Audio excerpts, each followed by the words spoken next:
अच्छा सर, ये भी बताइएगा कि एक कंसेंसस क्या मौजूद है कि मुज़ाकरात को हमने आगे लेकर चलना है? क्योंकि देखिए पहले तो ये होता है ना कि अगर आप कोई रिजिड स्टांस रखते हैं, यानी जो आप लोगों के मुतालबात है उसमें मतलब कुछ ऐसी चीज़ें हैं जो शायद हुकूमत के लिए डाइजेस्ट करनी मुश्किल हो, लेकिन क्या निगोसिएशन चलती रहनी चाहिए, ये ख्वाहिश होगी पीटीआई की, या आपको लगता है कि नहीं, जो आपकी स्ट्रॉन्ग फुटिंग है उससे 1 इंच भी आगे पीछे नहीं होगा? देखिए सना, मसला ये है कि कुछ चीज़ें तो फौरी तौर के ऊपर हो सकती हैं ना। हम्म। हम्म। एक है उसमें सियासी कैदियों की रिहाई। इसके लिए हम्म। तो कोई लंबी चौड़ी अमलदारी की ज़रूरत नहीं है। जुडिशल दूसरा कमीशन की है कि तश्कील। जो कॉन्स्टिट्यूशनल हम्म। जो जुडिशल हम्म। बेंचेस बनाना चाह रहे हैं हम लोग, जिसमें कि 9 मई के ऊपर और जी। 26 नवंबर के ऊपर, इसमें भी किसी लंबी चौड़ी अमलदारी की ज़रूरत नहीं है। ये तो स्ट्रेट अवे बन सकते हैं। अब ये और बात है कि क्या इस हम्म। हुकूमत के की पावर में ये मौजूद है कि ये जुडिशल कमीशन बना सके? हम्म। क्या इस हुकूमत की पावर में ये है कि ये सियासी कैदियों को रिहा कर सके? तो हमारी अंडरस्टैंडिंग ये है, और ये मेरा ख्याल है कि 1-2 सिटिंग्स में बड़ा क्लियर हो जाएगा हम्म। कि ये इनके पास किसी किस्म की कोई पावर है नहीं है। ये इन्होंने पावर मुस्तार ली हुई है, बल्कि इनको दी गई है जबरदस्ती कि जी आप बैठिए और इनके साथ एंगेज करें। हम्म। और इसमें अभी इस वक्त लगता है, वो ये लगता है कि ये इस मुज़ाकरात को तूल देने की कोशिश करेंगे हम्म। और दुनिया के ऊपर ये बावर करवाने की कोशिश करेंगे कि हाँ जी, हम तो बैठ गए हैं और हम उनके साथ जो हमारे इख्तलाफात हैं उनको तय करने की कोशिश कर रहे हैं। ये हमें हम्म। लग रहा है। लेकिन जैसा कि मैंने अर्ज किया है कि 2 एक सेशंस में बिल्कुल क्लियर हो जाएगा कि इनके मोटिव्स क्या हैं, और हमारी जो अगली पॉलिसी होगी वो उन्हीं मोटिव्स जो है उनको सामने रख कर बनाई जाएगी। सही। अच्छा, एक तरफ सर ये खबरें आ रही हैं कि चले मुज़ाकरात आप लोग कर रहे हैं, लेकिन उसमें एक तो ये स्टॉप लगा दिया है खान साहब ने कि 30 जनवरी तक या 31 जनवरी तक ही देखा जाए मुज़ाकरात सक्सेसफुल हो रहे हैं या नहीं। एक तो ये कि आपके ख्याल में टाइम फ्रेम लगाना क्या दुरुस्त होगा या इसको ओपन छोड़ना बेहतर है? दूसरा, ये खबरें भी इसके साथ ही आनी शुरू हो गई हैं कि खान साहब के हवाले से एक ये प्लान भी हो रहा है कि उनको हाउस अरेस्ट कर दिया जाए या उनको खैबर पख्तूनख्वा में भेज दिया जाए। ये इस स्पेकुलेशंस के ऊपर अभी तक पीटीआई ने कोई रिस्पॉन्स नहीं दिया। देखिए, नंबर एक, वक़्त की कैद की आपने बात की है जी। वक़्त की कैद बहुत ज़रूरी है। जैसा कि मैंने आपको आपके पिछले 2 सवालों के जी। जवाब में मैंने अर्ज़ किया कि जी हमें लगता है कि हम्म। ये इन मुज़ाकरात को तूल देने की कोशिश करेंगे ताकि ये अपने डोमेस्टिक ऑडियंस और इंटरनेशनल ऑडियंस के ऊपर बावर करवा सकें कि हम एक पॉलिटिकल सॉल्यूशन जो है उसमें एंगेज्ड हैं। तो हम नहीं चाहते कि ये मसला जो आपने 31 जनवरी की बात की है, हम्म। मेरा ख़्याल है कि शायद 31 जनवरी की तारीख ना हो, शायद उससे भी जल्दी की तारीख दी जाए। क्योंकि ये कोई इतनी ऐसे, जैसे कि मैंने पहले अर्ज किया कि ये 2 जो डिमांड्स हैं सियासी कैदियों के बारे में और जुडिशल कमीशन के क़याम के बारे में, हम्म। इसके ऊपर तो एक दिन भी नहीं लगना चाहिए। इन प्रिंसिपल अगर वो एग्री करते हैं तो they should immediately implement that. बाकी जो है जिनमें के वक्त दरकार है उसके लिए हम वक्त देने के लिए तैयार होंगे, लेकिन पहले माहौल को साजगार किया जाए, कोई हम्म। ऐसा स्टेप लिया जाए जिससे हमें पता चले कि हाँ ये वाकई जेन्युइन है। हम्म।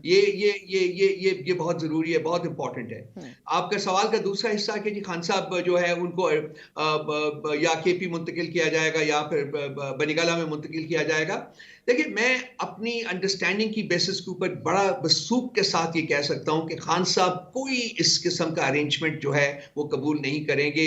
वो किसी डील के तहत जो है अब जेल से बाहर आने की कोशिश नहीं करेंगे, ना उन्होंने की है ना वो करेंगे। ना हम्म। वो शरीफों के कॉन्टेक्स्ट में जाएंगे, ना वो जरदारियों के कॉन्टेक्स्ट में जाएंगे। ये 1.5 साल से जेल में है, और याद रहे कि वो किसी एक छोटे बड़े मसले की वजह से अभी किसी इस्लामाबाद के हॉस्पिटल का भी उन्होंने रिजू नहीं किया, बल्कि अगर आप इनकी शरीफों की और जरदारियों की और इनकी और बाकी हवारियों की हिस्ट्री हम्म। निकालें तो ये 24 घंटे 48 घंटे से ज्यादा ये जेल में नहीं रहते थे, उसके बाद ये हॉस्पिटल मुंतकिल हो जाते थे। तो हम्म। इससे आपको पता चल सकता है कि अप्रोच कितनी डिफरेंट है। तो मेरा नहीं ख्याल, बल्कि मैं यकीन वसूख के साथ कह सकता हूं कि इस किस्म की कोई डील ऑफर की है नहीं की, उस बहस में नहीं पड़ते।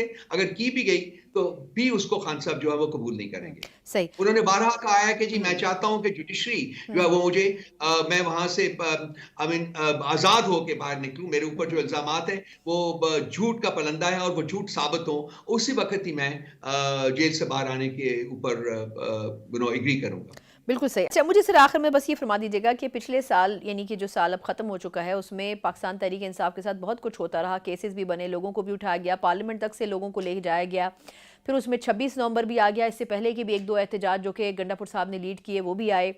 लेकिन उसमें बड़े जो मसाइल रहे, खुद गंडापुर साहब की शख्सियत को भी कंट्रोवर्शियल हुआ, कारकुनान ने रेजिस्ट किया, लेकिन फिर भी लोग निकले। अब जो अगला साल है उसके लिए पाकिस्तान तहरीक इंसाफ क्या सोच रही है? एक सिविल नाफरमानी की तहरीक तो आपके पास अभी भी कार्ड की शक्ल में मौजूद है, उसके अलावा क्या ऑप्शंस हो सकते हैं अगर तो ये मुज़ाकरात सक्सेसफुल नहीं होते? पहले तो जो आपने ज़िक्र किया है, जो हमारे ऊपर मुज़ालिम हुए हैं, वो ऐसे हालात में मुझे हमेशा फैज़ साहब याद आते हैं। सो इसी मुनासबत से हम्म। उनकी एक बड़ी खूबसूरत नज़म है मुलाकात, उसमें उन्होंने कुछ 4 एक लाइनें हैं उनकी कि जी। ये गम जो इस रात ने दिया है, ये गम सहर का यकीन बना है। हम्म। यकीन जो गम से करीम तर है, सहर जो शब से अजीम तर है।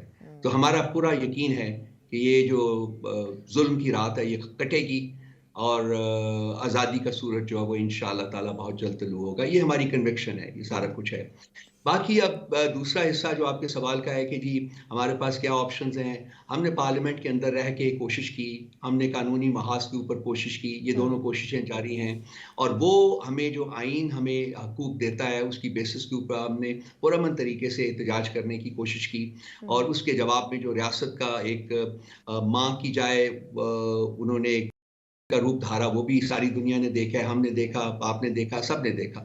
तो आइन और कानून के दिए गए हकूक के अंदर रहकर हम हम्म। अपनी हर जद्दोजहद जो है उसको जारी रखेंगे और हम कोशिश करेंगे कि जो हमारे अहदाफ है उसको हम आइन और कानून के दायरे में रहते हुए हम्म। उनको हासिल करें और ये जो जुल्म की रात है इसको ख़त्म करें और आज़ादी का सूरज जो है उसको तुलू हो। बिल्कुल ठीक, बहुत ही पॉजिटिव नोट के साथ बहुत बहुत शुक्रिया रऊफ हसन साहब। पहले तो जो आपने ज़िक्र किया है, जो हमारे ऊपर मुज़ालिम हुए हैं, वो ऐसे हालात में मुझे हमेशा फैज़ साहब याद आते हैं। सो इसी मुनासबत से हम्म। उनकी एक बड़ी खूबसूरत नज़म है मुलाकात, उसमें उन्होंने कुछ 4 एक लाइनें हैं उनकी कि जी। ये गम जो इस रात ने दिया है, ये गम सहर का यकीन बना है। हम्म। यकीन जो गम से करीम तर है, सहर जो शब से अज़ीम तर है।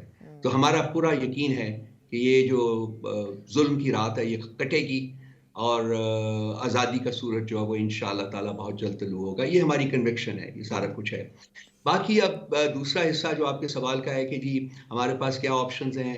हमने पार्लियामेंट के अंदर रह के कोशिश की, हमने कानूनी महाज के ऊपर कोशिश की, ये दोनों हम्म। कोशिशें जारी हैं और वो हमें जो आइन हमें हकूक देता है उसकी बेसिस के ऊपर हमने पुरअमन तरीके से एहतजाज करने की कोशिश की और हम्म। उसके जवाब में जो रियासत का एक मांग की जाए उन्होंने का रूप धारा, वो भी सारी दुनिया ने देखा है, हमने देखा, आपने देखा, सबने देखा।